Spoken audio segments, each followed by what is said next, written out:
ಚಂದ ಮಾಮ ಕೈ ಚಾಚಿದ, ಬಾರೆ ಎಂದು ಗೋಳಾಡಿದ, ಇವನ ಬಿಟ್ಟು ಹೋಗಲಾರೆ ಊಹು ಎಂದಳು.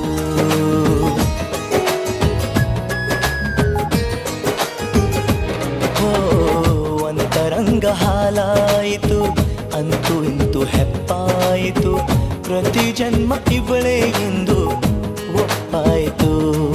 ಅಭಿಮಾನಕ್ಕೂ ಇವಳೇ, ಅನುಬಂಧಕ್ಕೂ ಇವಳೇ, ಅನುರಾಗವೂ ಇವಳೇ, ಅನುಗಾಲವೂ ಇವಳೇನೆ.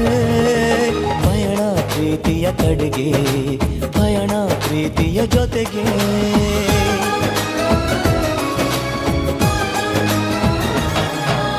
ಮಾನಸ ಗಂಗೆ, ಮಾನಸ ಗಂಗೆ, ಅವಳೇ ನನ್ನ ಅಂತರ ಗಂಗೆ.